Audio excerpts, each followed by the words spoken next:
So thank you for coming back to this, the second day of this workshop on spiritual bypassing and Buddhism. So for those who weren't here yesterday, my name is Bhante Akaliko. I use he, him pronouns. And today I'm coming to you from Lokanta Vihara, the monastery at the end of the world here on Barramadigal land, Darug Nation in Harris Park, Sydney, Australia. So this land is Barramadigal land. Always was, always will be Barramadigal land. And I'd just like to acknowledge that this land has never been ceded and that I pay my respects to the caretakers of this land from past, present and future.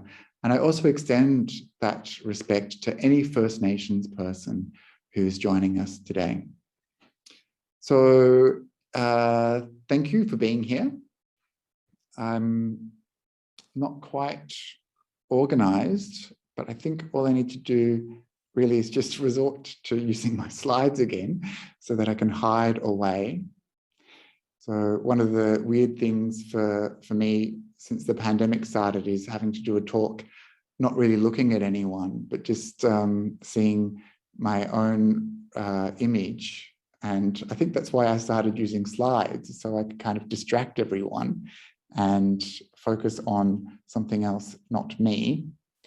So this is why I've gone this direction, and I hope you're happy to come with me through this journey of memes and ideas on spiritual bypassing. So I just thought we'd quickly recap what we did yesterday. So we started off with exaggerated detachment. So this idea that you're an island, that you don't need anyone else, that nothing bothers you, that you are a solitary hermit. And we looked at things like emotional numbing and repression, where we hide emotions from ourselves by consciously or unconsciously numbing ourselves. I didn't mention yesterday, actually, I thought I should mention that often one way that we numb ourselves and repress is through alcohol and drugs, or any other form of addictive behavior like pornography or any kind of process addiction.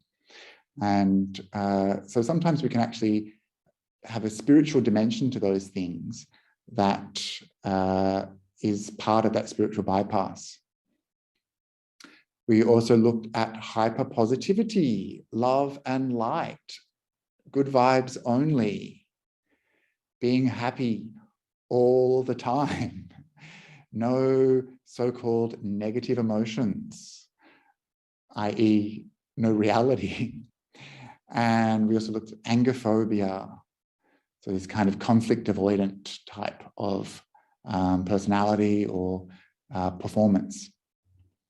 We looked at blind, tolerant compassion, and we also looked at weak boundaries. And I'll just stop sharing there because I think yesterday, I mean, there was quite a lot, wasn't it? There's quite a lot of information there that we got yesterday, and some of it might feel a little bit abstract.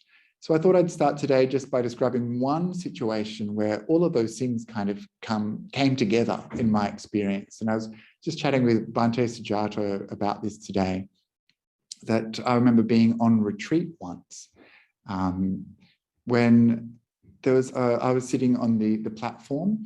It wasn't my retreat. It was a retreat that I was running, that I was doing with another senior monastic. And so they were sitting on the platform next to me. I was sitting on the platform too, looking out, so the people are in front of us. And there's a woman sitting in the front row on this meditation retreat, and she's listening to music. And I thought, should I say something? I thought, surely it's disturbing people all around. So I kind of like, you kind of sneak your eyes open and look, and you can see people are like visually angry and annoyed and kind of like passive aggressively kind of like, trying to make this person notice. But of course, she was listening to music, so she wasn't going to hear. And you could see people's body language, and you could see people really struggling with how to approach this. And the reason why it was so difficult for me, for the people in the room, was because of the container of that space, which is a spiritual space. So you see what happens when we start to put labels and we start to think about the spiritual context. It changes how we behave. It changes how we act in those spaces, because we go to these spaces and suddenly we need to be spiritual. And you might remember that meme that I used yesterday of, is it Dr. Evil saying, oh, you're so spiritual. So we have to be careful about just being spiritual only in spiritual situations or spiritual places, right? So we need to be authentically spiritual wherever we are. But there's something that's, it's a bit hard to be spiritual everywhere, isn't it? Because our version of what is spiritual is usually this high, idealized level of spirituality where we're perfect, where we're perfectly detached from the affairs of the world, where we can tolerate people's behavior because we're so full of compassion, where things don't affect us. And so what happened in this space was no one said anything. I didn't say anything. The people around her didn't say anything. The senior monastic, when I spoke to them later, I said, did you hear the music that was happening? Should we say something about that? And he's like, oh, you can't control people. So this is like this kind of like, it's impossible to change the world. And I think the people in the meditation hall thought, well, this is just my retreat now. This is what I'm going to have to do with my retreat, which maybe is fine, I guess. But there's so few opportunities in the world to have a retreat, a quiet space. And, this person obviously took the precepts at the beginning of the retreat, which asked people to refrain from entertainment. And so it was one of those things where you could see how the spiritual container led to a kind of spiritual bypass. Like if you were anywhere else and you're in a room with people and someone had their music playing loudly or was doing something that was going to disturb the rest of the group, then you'd say something, yeah? But because suddenly we're in a spiritual place, a spiritual zone, it was like this forbidden thing.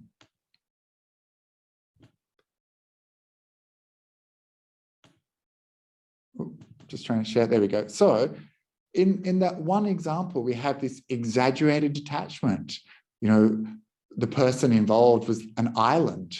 She didn't care about everyone else. She didn't see herself as part of the community, as part of that group. She just saw herself alone in that space. She could do whatever she wanted.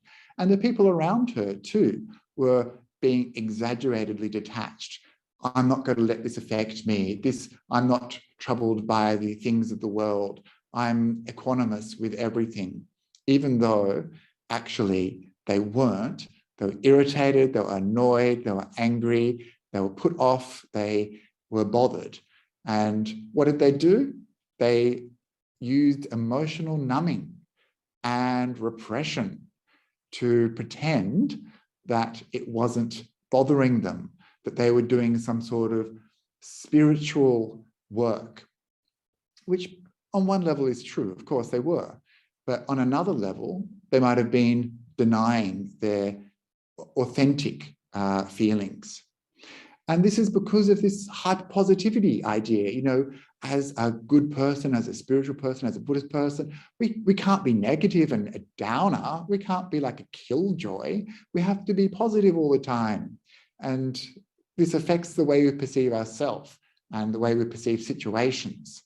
Also, we don't want to bring any conflict into the room. So there's a fear of this kind of like, are we getting angry? Anger is bad, so I shouldn't be bad. I shouldn't have that mind state. I should avoid conflict. I'm just going to have to pretend everything's okay. And we see also this kind of blind compassion.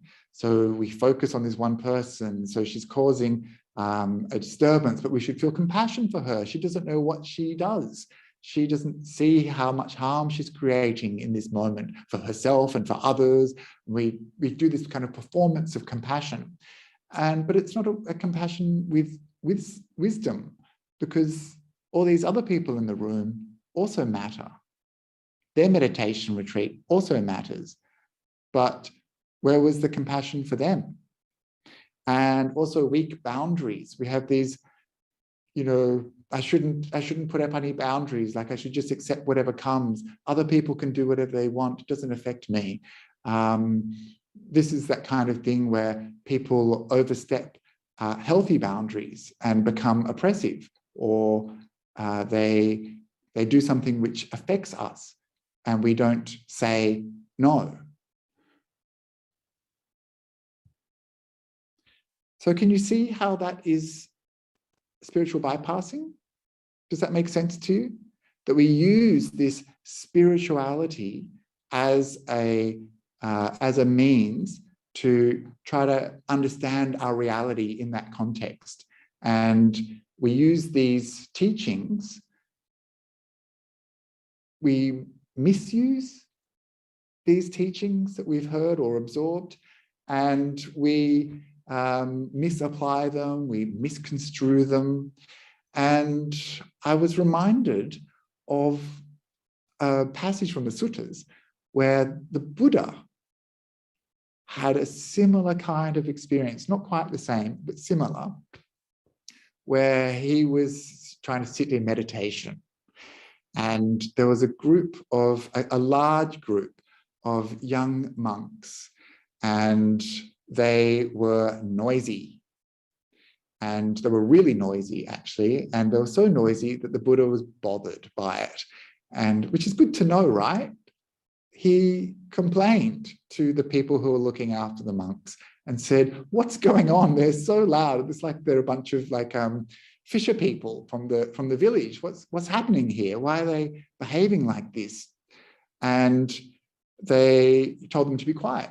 And they didn't. They weren't quiet. And so, I mean, how naughty is that? Like, not only were they loud and annoying everyone, but they didn't even listen to the Buddha.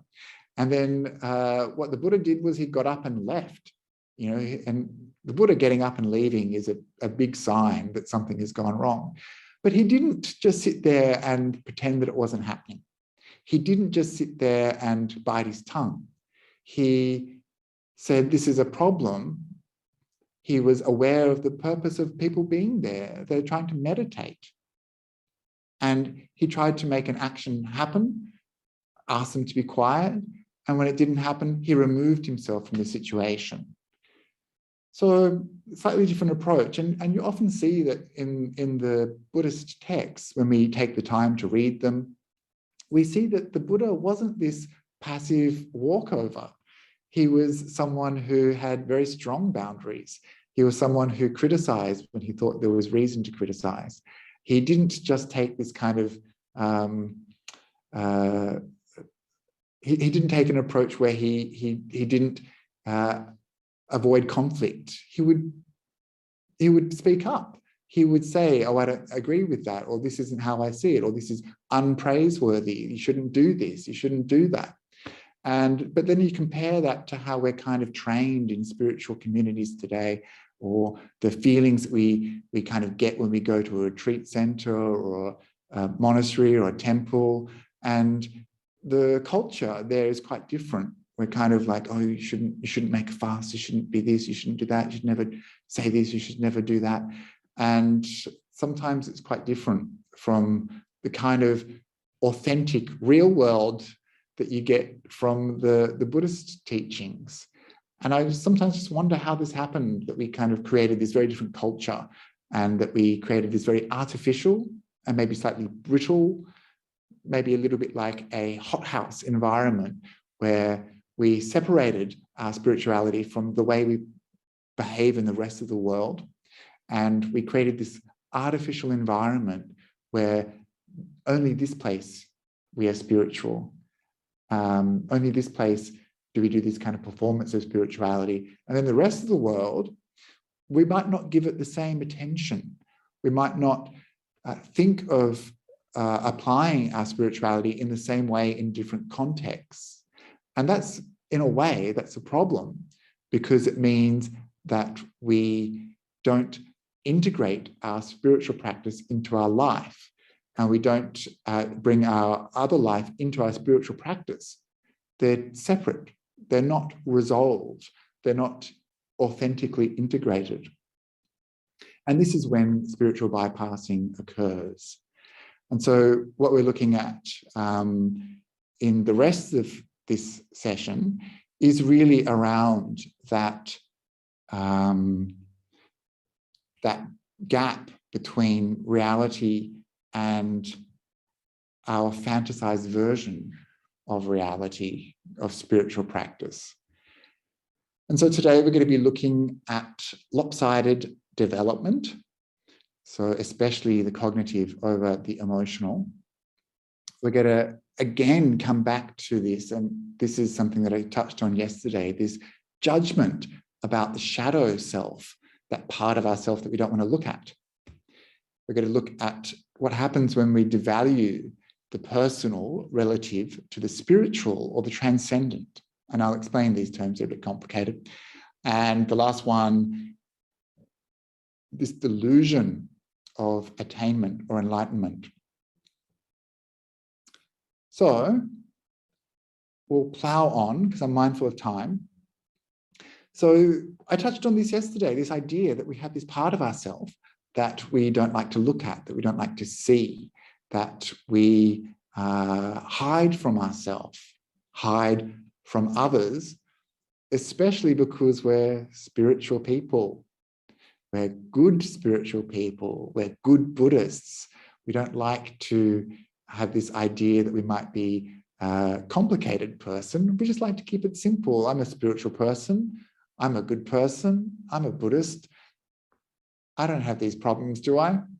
I don't have these parts of myself that aren't integrated authentically into my life.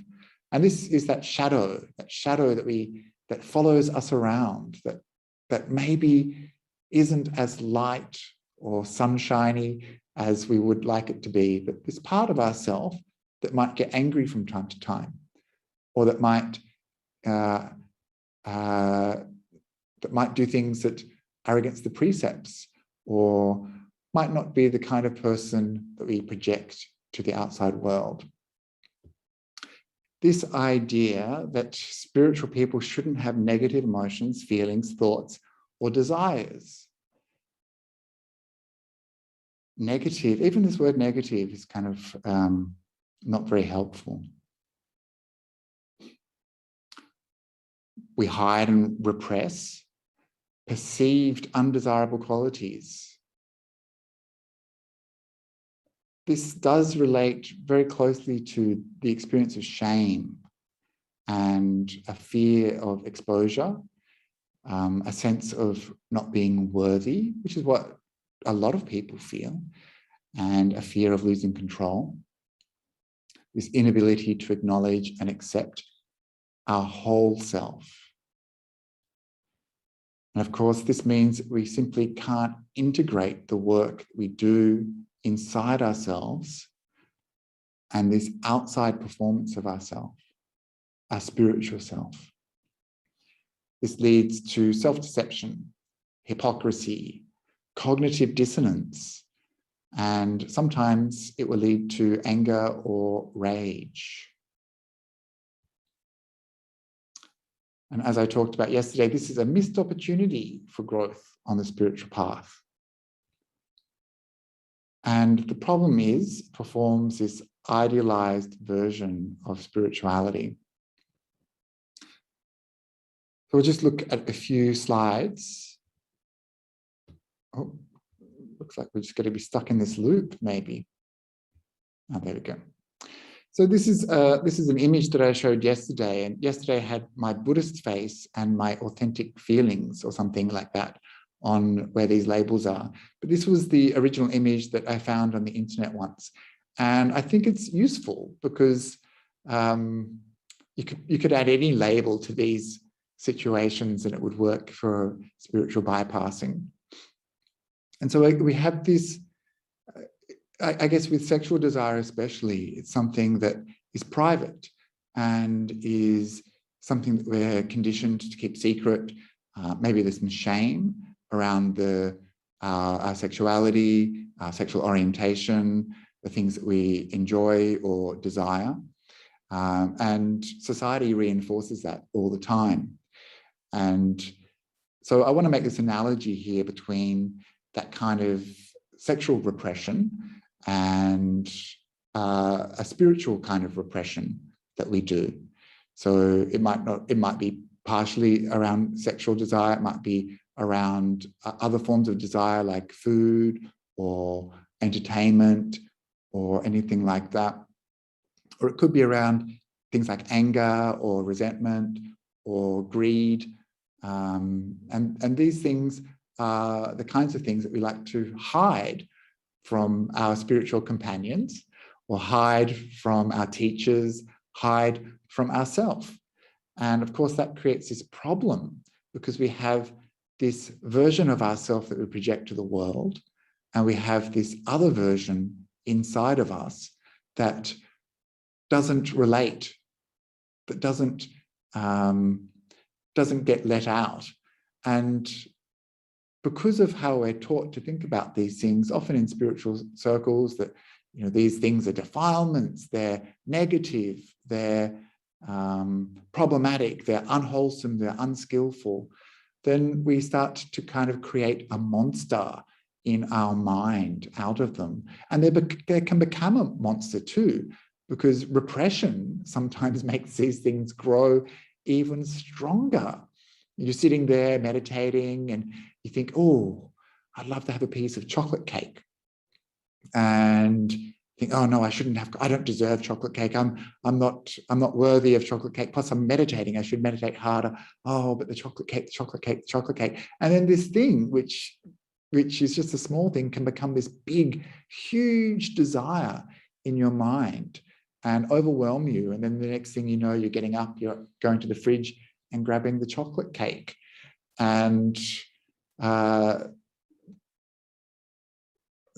there's another one. There's something about the way this works, that when we repress things, they'll come out somewhere eventually.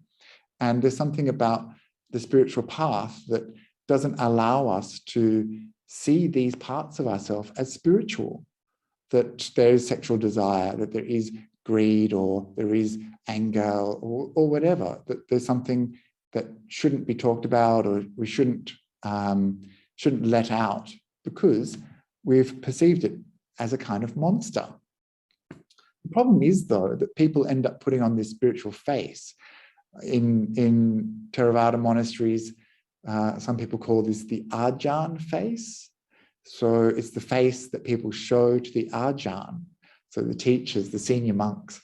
And so you often see people come in and they'll be very, very pious, they'll be very kind, and nothing's too much of a hassle for the Arjan to do towards the Arjan.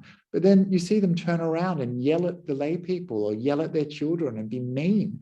And you kind of think, oh, and this person, it's not an authentic integration of self. They're one person towards other people and a different person to other people.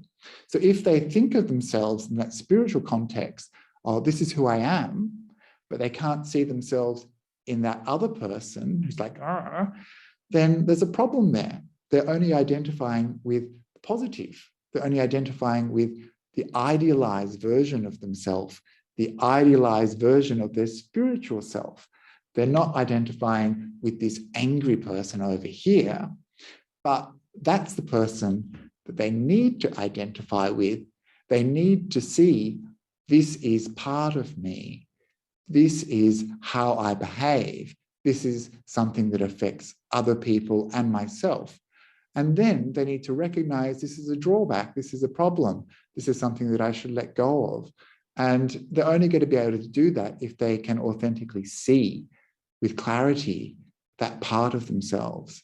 If that part of them, that angry person, isn't acknowledged or isn't a part of their spiritual journey, then they're not going to make any progress, because they're only identifying with this fantasized version, which is a performance of spiritual self. I hope that makes sense.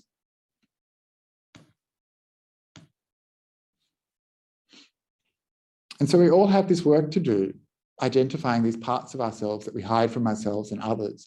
And this is what really mindfulness is for, and clear comprehension is for, is to see how we behave in our internal space and in certain situations, and to understand, to know really clearly.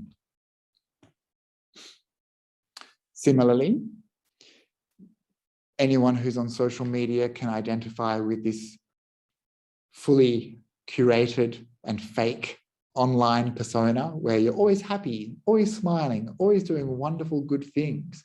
But then your real self, your authentic self, is that person that you hide. You make posts saying how wonderful your day has been, or, hey, look at this wonderful meal I ate. You don't say, I'm feeling really depressed and lonely, or you don't show the act of washing the dishes, right? There's parts of ourselves that we share. There's parts of ourselves that we hide. And when we are thinking about our spiritual life, we actually need to see both parts of these as being important. We need to see these sides of ourselves as being us, not trying to hide parts of ourselves, not trying to fake ourselves. One important reason for this is because otherwise we are going to end up incredibly hypocritical. So here on the left, we have this messed up human painted by Picasso from Guernica. And on the right, we have someone advising others as if they were the Buddha. So this is something that I'm really conscious of, especially since I became a monk. This idea that, just because you have the robes on, that you're somehow perfect, that, people, when they come to me with a problem, they're often projecting a lot of stuff onto me as a monk. And this happens to a lot of monastics and any spiritual teacher, actually, or any authority figure. But they will see the monks as being kind of much further ahead on the spiritual path than they are. But the truth is, we're just the same as you. We're just trying to work it out. We're still struggling with the spiritual path. We're still making progress. And an expert is just someone who started before you did. And so we have more time as monks and nuns to work with the spiritual path, but then you also see how messed up your life is, because you have more time to see it. You sit in meditation and you think, oh, I've got so much more work to do. And this is something that I realized after going into the monastery and spending much more time with myself and my thoughts, and seeing just how hard it is to work with the mind and control the mind, that it's not an easy journey, and it doesn't get easier just because you wear the robes. It's a long path, and there's a lot to work out. There's all these habits, there's all these secret parts of the mind. And I do believe I have made progress on the spiritual path. I think anyone who's sincere, whether they're in robes or whether they're not in robes, whether they're working, whether they're a mum, whether they're, whatever your career, whatever your way of life is, if you've got a sincere desire to practice the spiritual path, you will make progress. But it's not going to be fast, it's going to be slow. That's what we saw yesterday with those slides about the spiritual path being messy. But the important thing is, we need to be aware, if we're saying that we're spiritual, we need to make sure that these things actually show up in our life. And that means in all our life, all parts of our life, not just while we're at the temple, not just while we're at the monastery, not just when we're doing a spiritual performance. And so one of the things that I'm aware of is It's very easy just to sit on the cushion and practice metta and chant the Metta Sutra and send love to all living beings. And then once you get off the cushion, that's when your practice actually matters. Because that's when you're going to need that love, when you interact with humans, yeah? And so if you get up off the cushion or you've done your meditation practice that morning and you go and you're mean to the bus driver, or you shout at your partner, or you get angry with your co-worker, that's where your spirituality needs to show up. That's where it really matters. That's where you're meant to be using your spirituality. It shouldn't be separate from that time that you spend on the cushion. Your spirituality needs to show up somewhere in your life. Otherwise, it's not a spiritual practice. Much more I could say about that, but I'm conscious of time. Actually, no, I would just say a bit more because this is the big problem that we have in our practice, is that we don't recognize when we're hypocritical. We don't recognize when we're not rising to the at the level that we should if we've taken on a spiritual practice. So there's one thing to have this idealized version of ourselves as a spiritual practitioner, but it's another thing to not even try to get to a point where we are that. You know, we need to make effort to be spiritual. We need to make effort. There has to be this direction of trying. We need to push ourselves a little bit so that that spiritual part of ourselves that lives in the privacy of our mind, privacy of our homes, comes out into the world somehow. So there has to be this effort. Otherwise, it's not going to matter. Because the time that you spend on the cushion is 10 minutes a day, 1 hour a week, or something like that. But the time that we spend in the world, that's where we need to rely upon our ethics. That's when we need to rely upon things like generosity, kindness, all of those spiritual things. One of the big problems I'll talk about in a little while is that we narrow the spiritual path to mindfulness or meditation. And we think that's what it means to be a spiritual person, but we forget about all the other time when we're not sitting on the cushion. But what this does essentially is creates what's known as a cognitive dissonance, this gap between the way that we perceive ourselves and what's actually happening. And this is an important thing to be aware of. So it's a mental conflict. When our beliefs are contradicted by new information. And apparently there's some sort of response in the brain where there's like a distress response. The alarms go off and we feel threatened. We feel like we have this kind of fragile ego that gets shut down, and we can't cope with this idea that maybe we're not just as we thought we were. And cognitive dissonance is something that's really common. And I see it all the time in my practice with other people. So even just the other day, I had someone call me up and they told me that they were stoned. So stoned, like they'd smoked some marijuana. And they called me up and they told me that they were stoned. And then they're saying, oh, look, I just want some clarity in my life. You know, I just want to get really good meditation and good insight. I want to see things really clearly. And it's like you're actually stoned at the moment. Like, how are you going to do that? You know? And they were asking me, and they were asking me to help them. And I was kind of like, well, maybe don't get stoned. Like, you know, if you want to see things clearly, don't get stoned. And he reacted badly. And he was like, oh, you're just judging me and blah, blah, blah. And it's like, why would you call a monk to talk about your spiritual practice while stoned and think that that was going to be something which couldn't be integrated that, you know, there's this thing that he's talking about. He just wanted to talk about his meditation practice, but he couldn't see that his meditation practice was going to be related to all the things that he was doing, like getting stoned. So this is how sometimes it is for people. They can't see how their life affects their meditation. They can't see how their way of being affects their interaction with others, all sorts of things. People have these kind of almost like a disability, this disconnect between the way they see themselves and the way they think things are. Oh, sorry, the way the world is.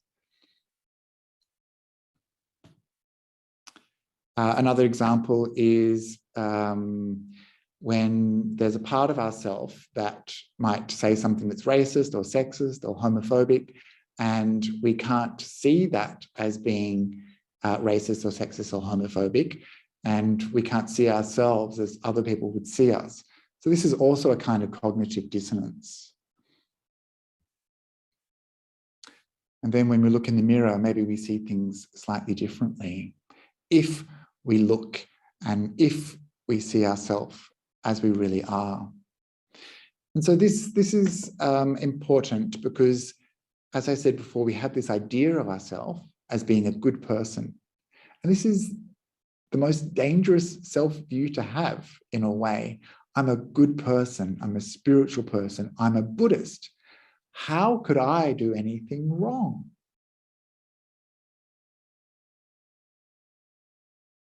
I'm a good person. I'm a Buddhist. Isn't that enough? Does that disqualify our bad actions? It doesn't, but we have this view of ourselves. And sometimes it's really hard for people to see that they can do something that harms others. A good example is a teacher who might seduce their students or abuse their students or use spirituality in a way that hurts or harms others. And I'm a teacher, I'm a Buddhist teacher, I'm using wisdom, I'm shaking the Dharma out of them, I'm showing them the true way. You know, there's this cognitive dissonance. And this is what's been seen by a lot of Buddhists who recognize these kinds of behaviors in others, that there's this gap between the way that a spiritual person might perceive their thoughts and their actions and their speech and how they are in reality. And so we need to be very careful of this self-view, this conceit of superiority, this spiritual smugness that gets in the way of seeing who we really are. And we need to understand that just because we're spiritual doesn't mean that we don't have problems that we need to work on, doesn't mean that we can't do actions that harm others. So this is something I really wanted to highlight, that we need to be aware that our spirituality doesn't confer any kind of magic powers. And spiritual people can also be very messed up and can harm others. Okay, got to keep moving. So somewhat related is this idea of a lopsided spiritual development. So lopsided means unequal or uneven. Often this is because of a very narrow knowledge of the spiritual path. This is something I encounter all the time. Some people who will be at meditation classes or parts of meditation groups or sanghas will only know one sutta. They'll only know the Satipatthana Sutta, and they think that this is all there is to know. But there's a lot that's not in the Satipatthana Sutta. So yeah, it might not be the whole path, it might just be a part of the path, but they're only seeing this very narrow version. Often we see this, that mindfulness is valued over ethics, ethical speech, or relationships, that mindfulness will become sort of fetishized in the spiritual community, but it might not be supported by other aspects of the path. Remember that Sammasati is just one factor of the Eightfold Noble Path. It's not the entire path. It's just one small part.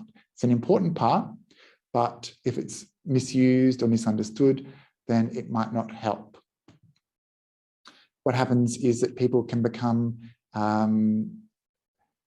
interested in cognitive and analytical aspects of spirituality, like dependent origination, for example, or the higher states of enlightenment, but they might neglect emotional intelligence, like being nice to someone, being kind, being generous. And this is something that I often see in Western communities. They devalue things that are associated with traditional Buddhists, such as devotion, faith, ritual, and they kind of look down upon them.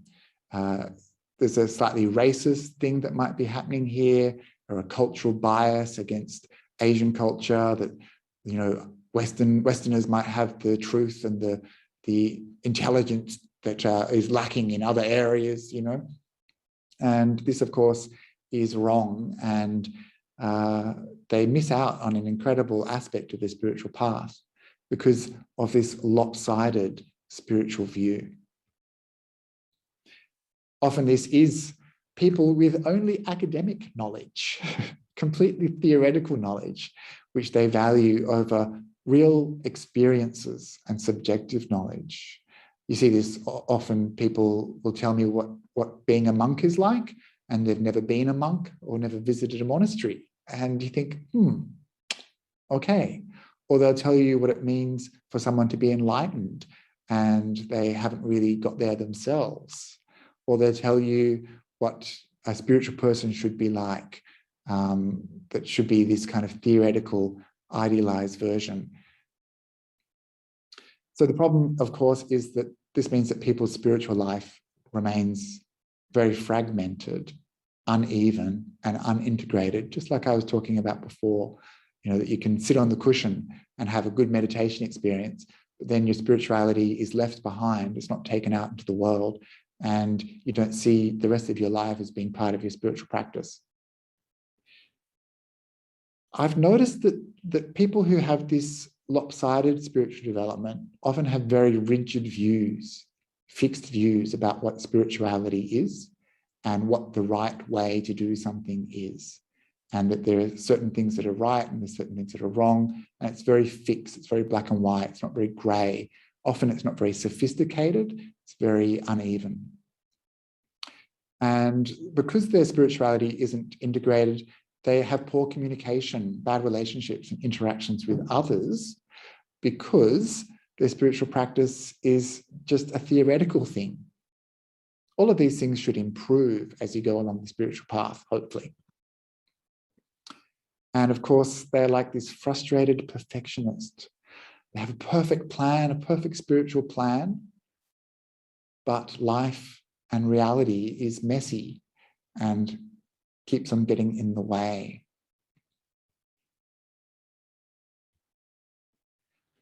So here is a photograph that kind of relates to that plan, an animation slide. So here we have, I think it is Jerry or Tom, I can't remember the name of, I guess it would be Tom the cat, with a match of meditation, ready to light the dynamite of self, and probably thinks that he's going to explode suffering, samsara, attachment, ego. But of course, he's going to blow himself up as well. And you might think back to yesterday and that analogy of the snake, the wrong hold of the snake, and how sometimes grasping the teachings in a wrong way can actually cause more harm than good. So if you only use meditation, you're not going to allow for other things to help you along the spiritual path. For example, if you want to get rid of yourself, practicing generosity or love and kindness is just as equal. And you're going to be doing more of that outside your meditation than you are in your meditation. So where are you going to put that emphasis on your spiritual path? You're going to just leave it on the cushion, or you're going to take it into the world with you? So some of this relates to what they call emotional intelligence. And so this is a bit of a buzzword from the 90s, but this is something that Robert Masters talks about when he talks about spiritual bypassing, that people haven't got the self-awareness to see how they're acting on the spiritual path. They can't see that developing these things are important. And there's just as in many parts of the world, an over-reliance upon the intellectual, an over-reliance upon academic or theory, and not enough real-world understanding. And so I like this one. It says, I just came out of emotional intelligence training and they taught me self-awareness, as if that's something that can be taught. But this is something that we're trying to do, is actually develop this sense of seeing ourselves clearly. And so maybe emotional intelligence is one way to look at that. Mindfulness might be another way to look at that. Talking with a friend, asking for feedback, talking to a therapist or whatever. But we need to kind of develop this way of seeing ourselves more clearly. Here we have same person. It's actually a guy, apparently. This poor person who has become a meme for many spiritual memes. Here you see this kind of disconnect. Their roommates are angry at him, actually, for not paying the rent, but he's angry at them. So it's this misplaced kind of sense of emotional harm happening to them, but not seeing that they've harmed others by not paying the rent. And I found this the other day and I thought it was hilarious. You might be emotionally suffering and not even know it. For some reason, it really made me smile. So when we talk to people, sometimes we, as monastics, we see people really struggling to put this side of themselves forward, their best side forward. They want to be seen as a good spiritual practitioner. They don't want to show these flaws. But then other times people come to us and they have a lot of problems and they talk about their struggles, they talk about things that are not working for them. And I think that those people are in a better place than those people who think they're doing really well on the spiritual path. Because even though they've got problems, they're aware of them and they're aware of needing to work on these things. I remember hearing about some person who had decided that they were enlightened and they were kind of going around letting people know that they were enlightened and that they had made this attainment to awakening. And his wife heard about it and she was like, he's not enlightened. No way. The reason is she knew him, right? She sees him. She lives with him. There's nowhere for him to hide. But in his mind, he was able to hide, from himself. He was not able to see who he was in the relationship outside of his meditation practice. He didn't bring that part of himself to the picture that he presented to other people, and he told people that he was enlightened. And so this is the kind of danger that happens when we're not fully integrated. So if you want to know if someone's enlightened, you should ask their co-workers, ask their friends, ask their family, ask their parents. These people, they see you, and we need to see ourselves also in an authentic way. All those parts of ourselves that we don't want to see, they're still us. When we do our meditation practice, you might see that you identify with the good meditator, right? When a good meditation has gone well, it's because you're a good meditator. When a meditation goes bad, it's because those thoughts came at you. They're not your thoughts, they're things that are happening to you, right? You see the difference. We take pride in the good. We like the praise, we like the good feelings, we like the positivity, and the other stuff doesn't belong to us. So we need to reconcile this. We need to understand that these things are also part of us and it's okay. Just remember all of those people who see you clearly, your friends, your family, they see you and they still love you. So we need to see ourselves more clearly with love and kindness and compassion too. So I've been talking way too much. Let's have a breakout session. We're going to have a focus question, and it's going to be about this debilitating judgment of our shadow self. So the question is, how can we avoid the pitfalls of self-deception, hypocrisy, cognitive dissonance in our spiritual practice? So how can we be authentic? How can we avoid these pitfalls of hypocrisy, cognitive dissonance,